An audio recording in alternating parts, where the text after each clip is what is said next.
Há mais de 6.000 anos atrás, esta região adjacente ao rio Mondego era habitada por comunidades humanas que viviam da pastorícia e da caça. Qual foi o misterioso impulso que levou estes antepassados a construir dezenas de monumentos megalíticos que ainda hoje marcam esta paisagem beirã?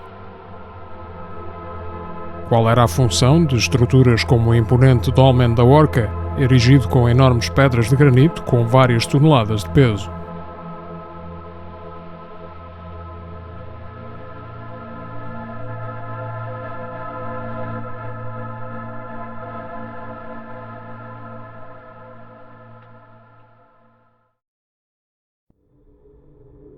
Venha conosco à descoberta de Portugal. Clique em gosto, subscreva e deixe o seu comentário. O seu apoio e opinião são muito importantes para nós. Obrigado.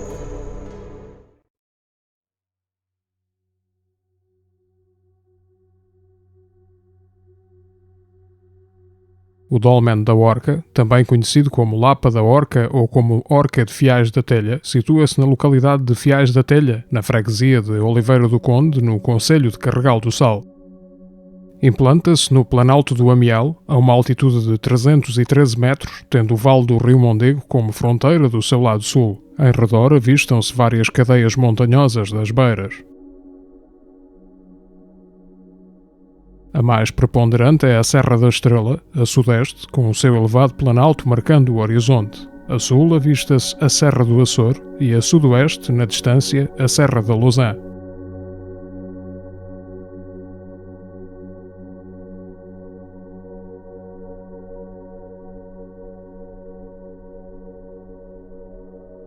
Do lado noroeste destaca-se a silhueta da Serra do Caramulo. Esta região é caracterizada ao nível geológico pela presença maioritária de granitos, sendo estes atravessados esporadicamente por filões de quartos.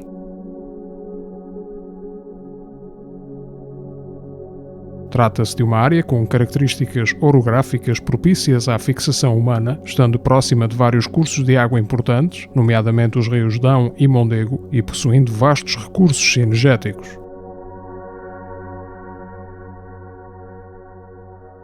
O Dolmen da Orca integra-se num conjunto megalítico vasto que inclui dólmenes, abrigos, gravuras rupestres e habitats que compõem atualmente o circuito pré-histórico Fiais-Azanha. O percurso começa junto à localidade de Lapa do Lobo, na Orca do Outeiro do Rato, que era um dolmen de câmara poligonal com um longo corredor de 7,5 metros. Era envolvido por uma mamoa, montículo artificial, com 18 metros de diâmetro. O monumento seguinte é a Orca do Santo, do qual restam escassos vestígios que indicam, essencialmente, a dimensão da sua câmara e corredor, bem como da mamoa que o envolvia. O Dolmen de Troviscos I tem sido escavado e investigado nos últimos anos, tendo sido encontrados vestígios de pinturas no seu interior. Mais para o oeste fica o Abrigo da Orca, composto por uma cercadura com 6 esteios em redor de um penedo granítico. A sua construção ocorreu em época incerta, podendo ter sido utilizado ao longo dos milénios como abrigo por pastores. Fica próximo do Dolmen da Orca, principal monumento deste conjunto, que será abordado mais aprofundadamente ao longo deste vídeo. A sudoeste situam-se as Orcas 1 e 2 do Amial, que constituem dois dos monumentos mais antigos deste conjunto, construídos há cerca de 6.000 anos. Apresentam-se como câmaras poligonais simples, não restando vestígios de eventuais corredores. Na proximidade destes dólmenes encontra-se o habitat do Amial, que consiste em vestígios de um povoado do Neolítico, incluindo as bases de algumas estruturas habitacionais, tendo aqui sido recolhidos restos de olaria e materiais líticos. No extremo oeste do circuito fica a Orca da Palheira, edificada cerca de 3.500 a.C., mas transformada mais tarde para utilização como curral ou armazém agrícola, sendo cercada com um muro em que foram reutilizados alguns dos esteios do dolmen. Seguindo para sul fica o complexo rupestre do Amial, que inclui 2 penedos graníticos insculturados com gravuras que representam diversos motivos cruciformes que poderão constituir figurações antropomórficas simples associadas aos rituais ancestrais dos construtores destes monumentos megalíticos. Continuando para sul, encontra-se a Horquinha da Víbora, uma câmara funerária muito destruída que sobressai apenas pelo esteio vertical que faria parte do conjunto que suportava a cobertura do monumento. O percurso termina no Penedo da Víbora, um afloramento rochoso com algumas covinhas esculturadas que sobressaem na paisagem. Está associado no imaginário popular à lenda de um príncipe cristão, de uma princesa moura e de uma fada. O monumento megalítico mais importante deste circuito é o Dolmen da Horca, tanto pela sua dimensão como pelo seu excelente estado de preservação. Encontra-se classificado como Monumento Nacional desde 1974. Trata-se de um dos maiores dolmens de Portugal, tendo chegado até hoje numa condição pouco comum para este tipo de estruturas, preservando a sua câmara e o seu corredor nas suas dimensões originais. A câmara, que é a parte mais ampla e alta do monumento, tem uma planta poligonal e é constituída por 9 esteios ou ortostatos verticais, sendo que apenas um deles se encontra fraturado. Ao centro, na parte posterior da câmara, eleva-se um grande esteio central, que é ladeado por 2 esteios mais estreitos. Existem mais 3 esteios de cada lado, estando imbricados em espinha no sentido da entrada do corredor. A laje de cobertura da câmara, comumente chamada de chapéu ou mesa, é o bloco de maiores dimensões e peso em todo o dolmen, tendo aproximadamente 2,5 metros de largura por 4 metros de comprimento. Na cabeceira, o dolmen eleva-se a uma impressionante altura de 3,80 metros acima do nível do solo, tendo o interior da câmara uma altura de cerca de 3 metros. Em encerrar o desnível entre a câmara e o corredor, cobrindo uma área que podemos designar como antecâmara, pode ver-se um largo bloco inclinado, a chamada Pedra de Guilhotina.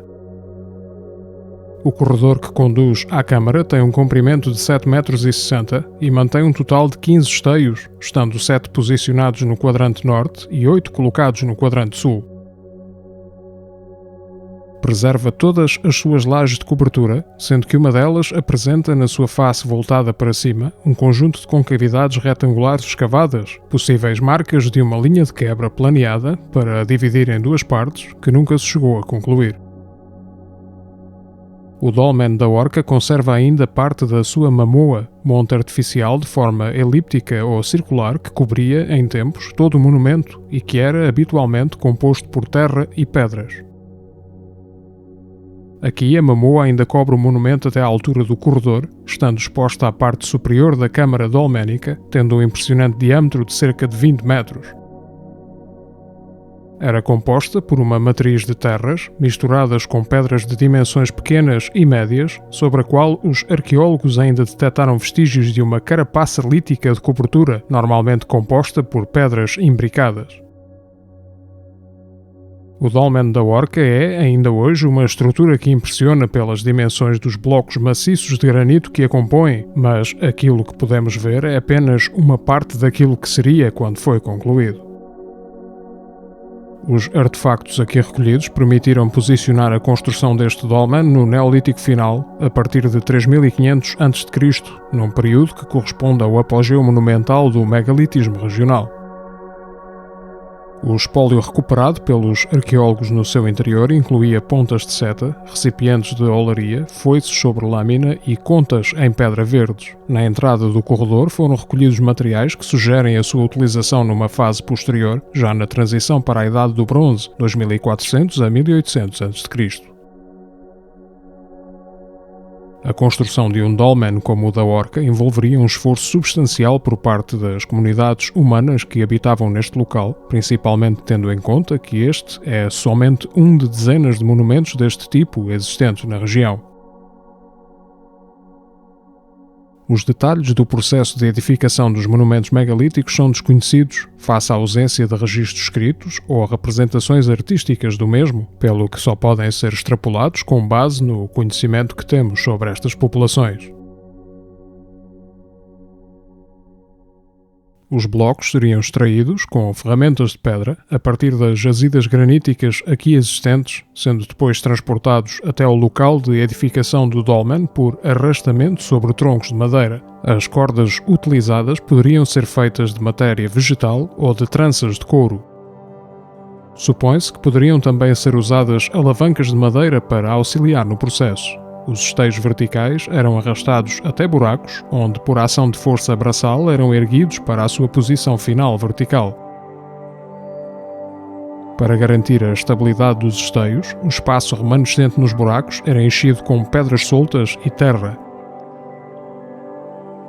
A mamoa que envolve o monumento era então construída até cobrir a quase totalidade do mesmo, servindo depois de rampa para a colocação da laje de cobertura.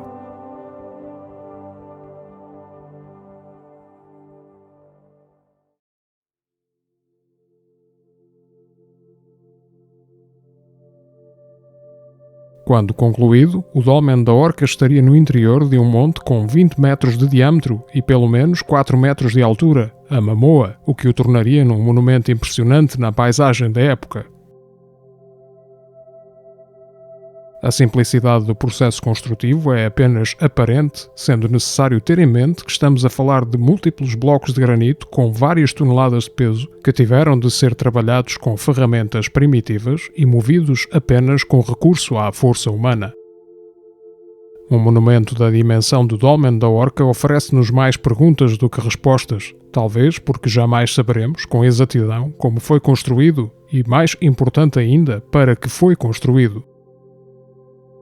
Contudo, a busca de respostas para essas interrogações não pode cessar, e um bom ponto de partida é a caracterização das comunidades humanas que habitaram esta região há 6.000 anos atrás. No início do 5º milénio a.C., durante o Neolítico, o território do Médio e Alto Mondego passou a ser ocupado por comunidades humanas que tinham na pastorícia a sua principal fonte de subsistência. Este povoamento ocorreu em locais abertos, sem condições particulares de controlo da paisagem e sem aparentes preocupações defensivas, situando-se preferencialmente em vertentes suaves com exposição a nascente. À pastorícia acresciam atividades como a caça e a recoleção e torrefação de frutos como as bolotas, dada a prevalência das florestas de carvalhos nesta zona, uma cobertura vegetal bem distinta da que podemos ver na atualidade. O que terá então impelido estas comunidades para investirem tanto do seu tempo na construção de dezenas de monumentos megalíticos? Que função tão importante teriam que justificasse esse enorme esforço?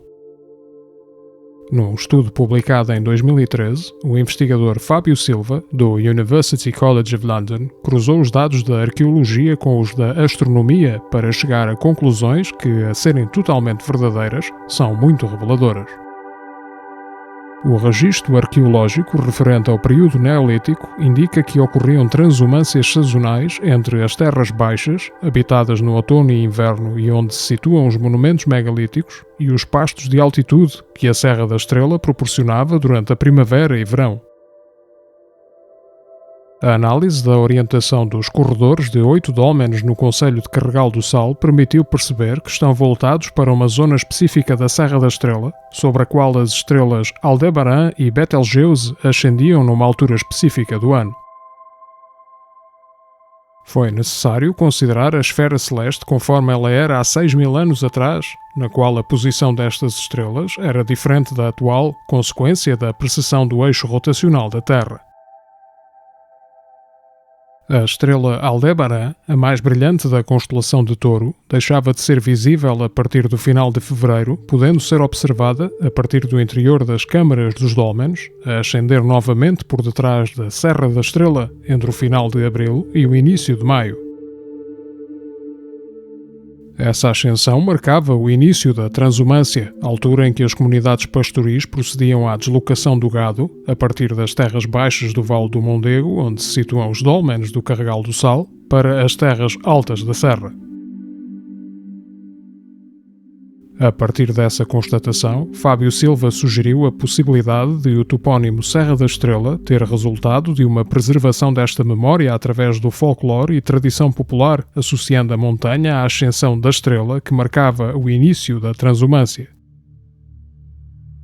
Várias lendas da região da Serra da Estrela associam a origem do seu nome a um pastor que residia no Vale do Mondego, que passava as noites a contemplar uma estrela tão brilhante que iluminava o topo de uma serra vizinha. Certo dia, decidiu seguir a luz cintilante, fazendo-se acompanhar pelo seu cão. Depois de subir durante vários dias, chegou ao topo e, impressionado pela luz da estrela, terá decidido dar esse nome àquela serra, mas também ao seu cão, justificando assim o nome da cadeia montanhosa e da raça de cães pastores, que é uma das mais antigas de Portugal. Tal teoria, a ser verdade, sugere também a existência de um notável nível de organização das comunidades que habitavam naquela região, materializado no esforço de construção dos dólmenes, bem como de um importante conhecimento astronómico sobre os ciclos de aparição de alguns corpos celestes. Os dólmenes seriam, assim, verdadeiros templos com diferentes espaços, tendo a câmara e o corredor um acesso mais limitado e reservado a poucas pessoas, e a mamoa e o espaço circundante constituiriam um recinto público mais abrangente. No final, um monumento como o Dolmen da Orca não teria somente uma função, podendo ser um espaço de rituais religiosos, de culto à memória dos antepassados e também de observação da relação entre os astros e a paisagem, enquanto marcadores da passagem do tempo e das estações.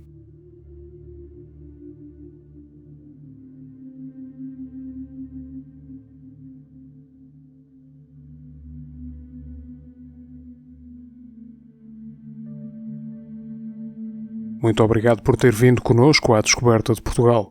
Se gostou do vídeo, por favor clique em gosto e subscreva o canal para acompanhar as nossas novidades.